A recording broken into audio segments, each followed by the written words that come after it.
In the time marked by judges and a faith that fluctuated like a flame in the wind, there was a woman named Hannah. She lived in the mountainous region of Ephraim alongside her husband Elkanah, a righteous and devout man who every year went up to the tabernacle in Shiloh to worship the Lord. But despite the serenity of life with Elkanah, Anna's heart carried a weight that seemed impossible to bear. Anna had no children. She was sterile, and this reality followed her like a constant shadow, bringing sadness and loneliness. At that time, not being a mother was almost like not existing.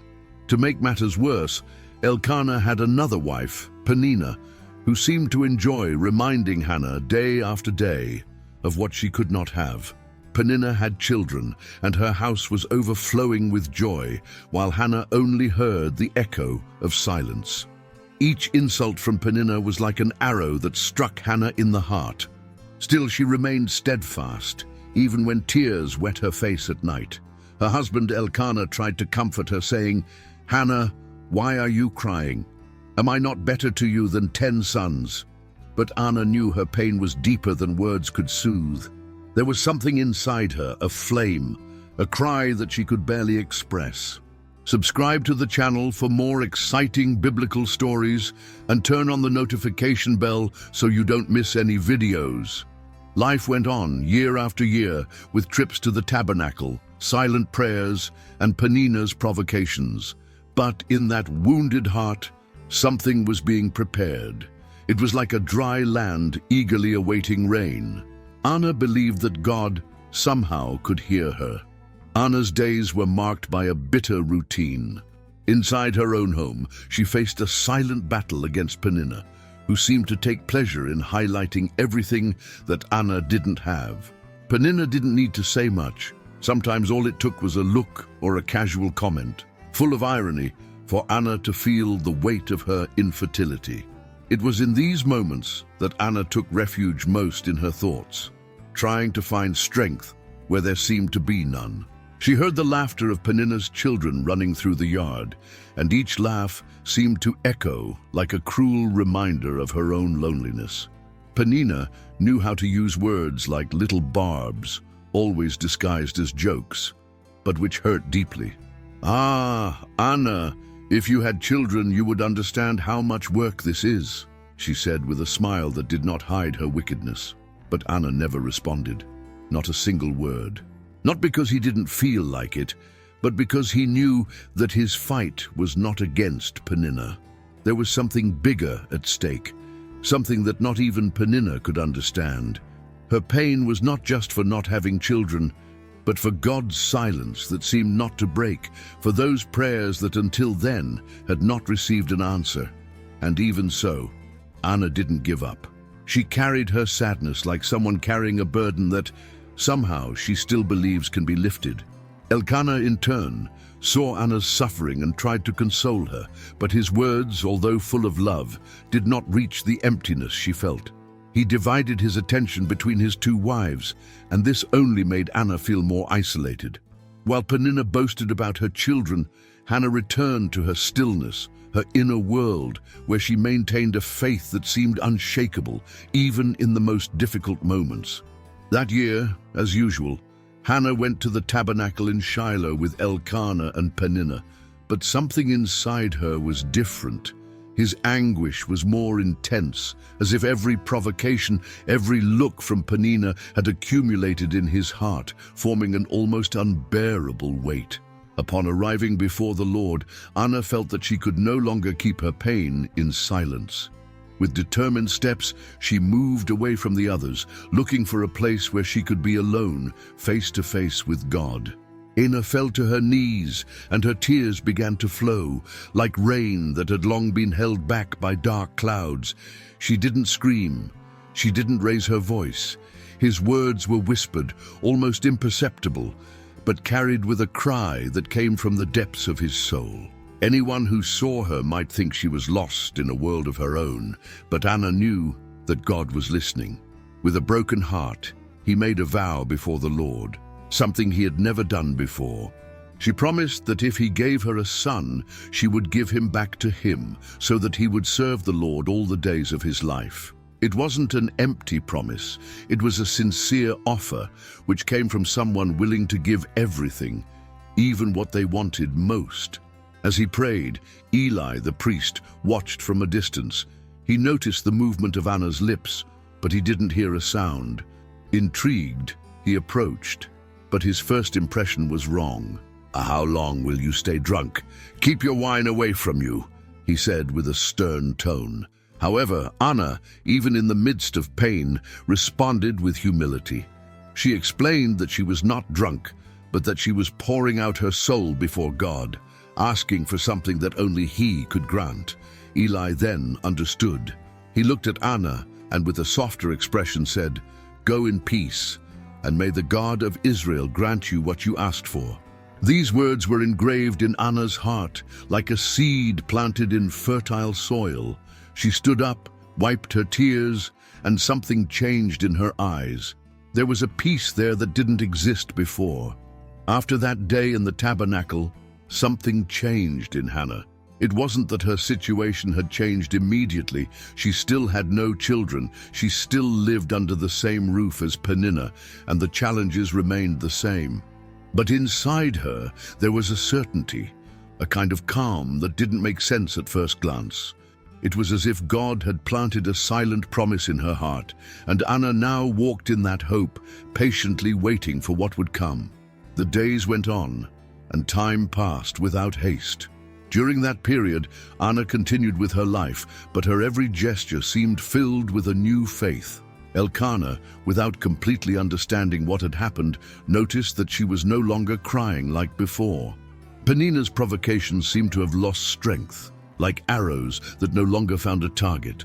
Something was happening to Hannah, but no one could see what it was except her and the God who had heard her cry. Then came the moment when the answer began to reveal itself. Anna noticed the first signs that something was different, a small hint here, a slight foreshadowing there, and his heart began to beat faster. And it didn't take long for her to know for sure. She was pregnant.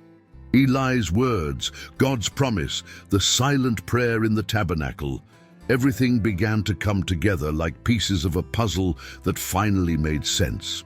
Anna couldn't contain her joy, but she also knew that that moment was much greater than any personal happiness. She carried not just a son, but a living promise, a testimony of God's faithfulness. Every day of her pregnancy, Anna felt the weight of the miracle that was growing inside her, a miracle that would change not only her life, but the history of Israel.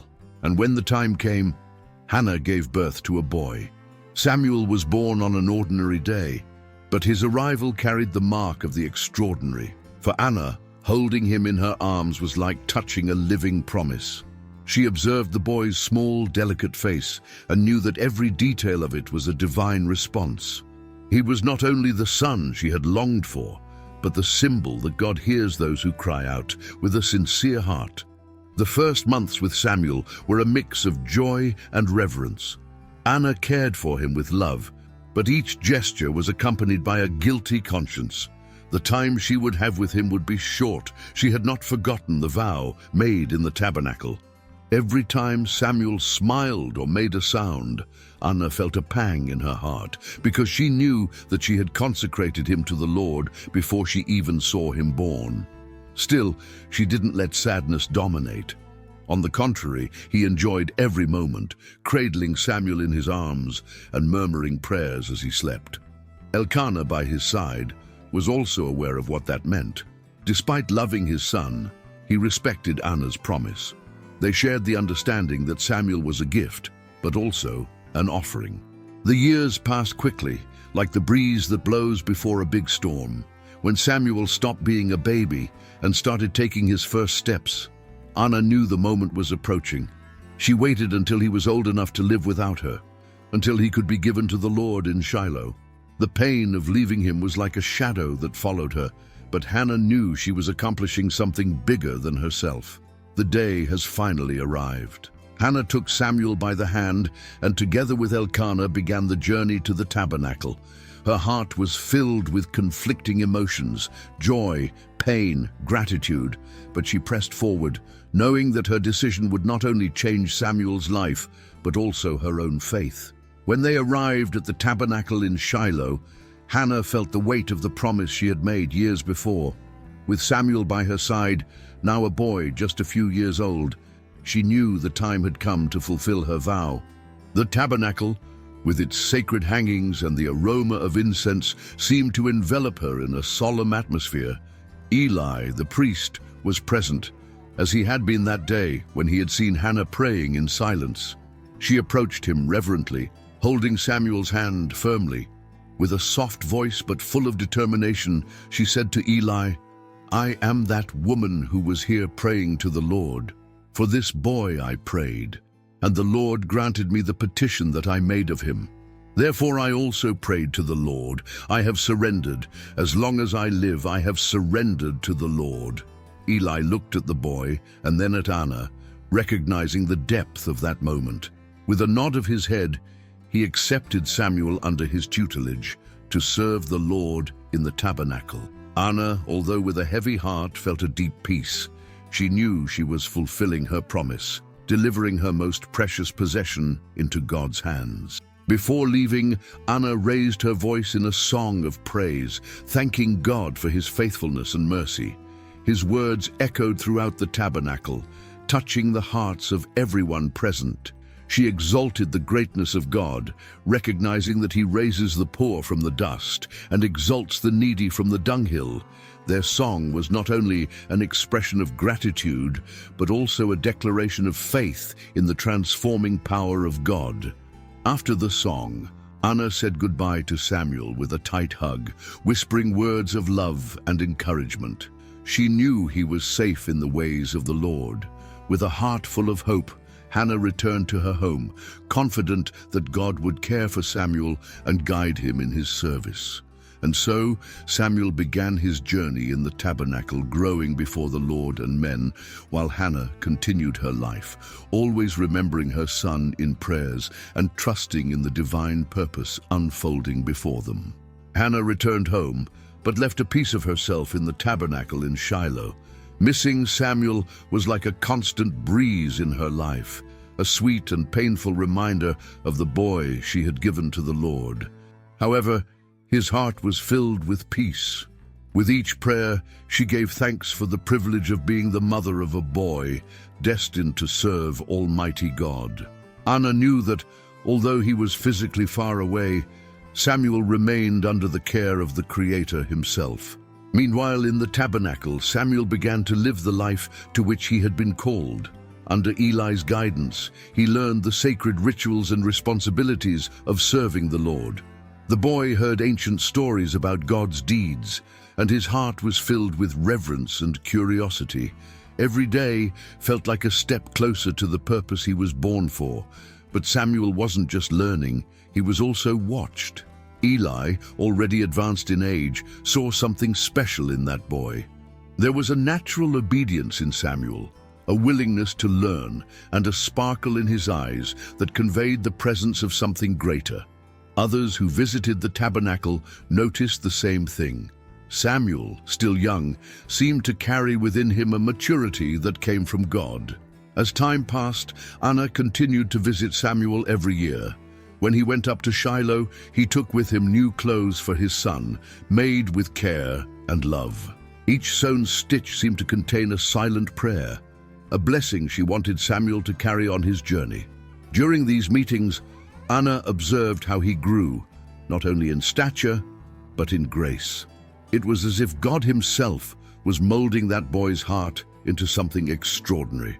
The years passed, and with each visit by Hannah to the tabernacle, Samuel seemed more different. It wasn't just his height that caught attention, but the way he spoke, the way he carried himself. He grew with an uncommon grace, something that could only be explained as the hand of God guiding his every step. Anna noticed this from afar, with her heart full of gratitude. She knew that the boy she had given to the Lord was blossoming like she could never have imagined. But God, in his infinite kindness, did not forget Anna. He saw her faithfulness and responded with blessings she never expected. After Samuel, Hannah gave birth to 5 more children, 3 boys and 2 girls. His house, once marked by painful silence, was now filled with laughter, voices, and small footsteps running through the rooms. Each child was a reminder that God not only keeps his promises, but he does so in an abundant way that exceeds all expectations. Despite her full house, Anna never stopped thinking about Samuel. He continued to be the link between their ordinary life and the divine purpose that God was fulfilling in Israel. While caring for her youngest children, Hannah often found herself remembering Samuel's face, Eli's words about him, and the song of praise she had sung on the day she gave him to the Lord. All of this made her smile, because she knew that Samuel was part of something much bigger. In the tabernacle, Samuel also perceived the presence of God increasingly clearly. Even though he was young, he was beginning to understand that there was something special in his calling, something he still couldn't name. It was night in the tabernacle, and silence hung like a heavy blanket over Shiloh. Samuel was sleeping in his place, next to the Ark of God, when a sound broke the stillness. Someone called him by name. "Samuel!" The voice was clear, firm, but at the same time so soft that it seemed to be whispered directly into his heart. Samuel opened his eyes, confused, but sure he had heard someone speak. Without hesitation, he got up and went to Eli, imagining that the priest needed something. "Did you call me?" asked the young man, his eyes still heavy with sleep. But Eli, surprised, shook his head and replied, "No, my son, go back to bed." Samuel obeyed, but had barely settled down when the voice echoed again. "Samuel!" Once again he got up and went to Eli, sure that he could not be mistaken. However, Eli sent him back once again, saying that he had not called him. When it happened the 3rd time, Eli realized it wasn't a mistake. With tired eyes, but an attentive heart, the old priest understood what was happening. "Samuel," he said, looking directly at the boy, "the next time you hear the voice, say, 'Speak, Lord, for your servant hears.'" Samuel nodded, although he didn't fully understand what it meant. But there was something in his words that held a certainty, as if the tabernacle itself was bearing witness to something sacred. And then it happened again. The voice called to him, and this time Samuel responded as Eli had instructed him, "Speak, Lord, for your servant hears." It was at that moment that God began to reveal to Samuel something he could never imagine. The young man, who until then served in the silence of his routine, now heard the very voice of God, being called to a purpose that would transcend his childhood and mark the history of Israel. As the divine words unfolded in Samuel's mind, the weight of what was to come began to take shape. That night, Samuel's life changed forever. God not only called him, but entrusted him with weighty words, revealing that Israel's destiny was about to be shaped irrevocably. The boy listened attentively, with a mixture of reverence and fear. He barely understood the depth of everything that was being said, but something inside him knew that those words carried a greater purpose. When the divine voice fell silent, the silence in the tabernacle felt different, as if the sacred space itself had witnessed the beginning of a new era. In the morning, upon seeing Eli, Samuel hesitated. How could he tell the old priest everything he had heard? But Eli, with the calm of someone who understood the mysteries of God, asked the young man to reveal every detail. When Samuel spoke, Eli's expression showed both acceptance and sadness. He knew that God was acting and that Samuel was chosen for something great. Samuel continued to grow, both in stature and wisdom, and it became evident to everyone that the hand of God was upon him. There was no longer any doubt. The boy who had been given to the Lord since birth was now a prophet called to guide Israel. He became a voice for God in times of confusion, a light that shone amid the darkness of the people's disobedience. While Samuel fulfilled his calling, Anna continued her life in Ramah, always in prayer, always following from afar the rumors about the son she had dedicated to the Lord. The boy she once cradled in her arms was now a man carrying the word of God to a nation. All of this was the result of an unshakable faith and a sincere vow. The story of Anna and Samuel is like a river that starts small, almost imperceptible, but that, throughout its course, grows until it transforms the entire landscape around it. Anna, an ordinary woman, carried within herself a pain that seemed unbearable, an anguish that could have destroyed her. But instead, she chose to give everything to the Lord. In her silent prayer and her sincere vow, Anna showed us that faith does not depend on grandiose words, but on a broken heart that fully trusts in the God who can do everything. What do we learn from Anna? First, that God hears even the most silent prayers. When Hannah cried alone in the tabernacle, it seemed like no one noticed her, but God was attentive to every word, every tear. He not only listened, but responded in a way that turned her pain into joy and her shame into honor. Anna teaches us that even in the darkest moments it is worth trusting. Furthermore, his story shows us the power of purpose. Anna did not ask for a child just to satisfy her personal desire. She consecrated him to God before even holding him in her arms. And because she gave up what she wanted most, Samuel became an instrument of change for an entire nation. Sometimes what we give to God comes back to us in ways we could never imagine. And finally, Anna teaches us about gratitude and loyalty. Even after receiving more than she asked for, she never forgot to honor the Lord. His life was a living testimony that God not only keeps his promises, but does so with abundant generosity. Anna's story is not just about a miracle, but about the God who turns pain into purpose, tears into joy, and faith into legacy. Just like Anna, we are invited to trust, to surrender, and to wait, knowing that the God who heard your prayer also hears ours. And what he can do in our lives is much greater than we can dream. If you liked Anna's story and want to continue following other stories of faith and overcoming, be sure to like this video and share it with those you love. And of course, subscribe to the channel so you don't miss any new content. Together, let's explore more powerful lessons from the Bible.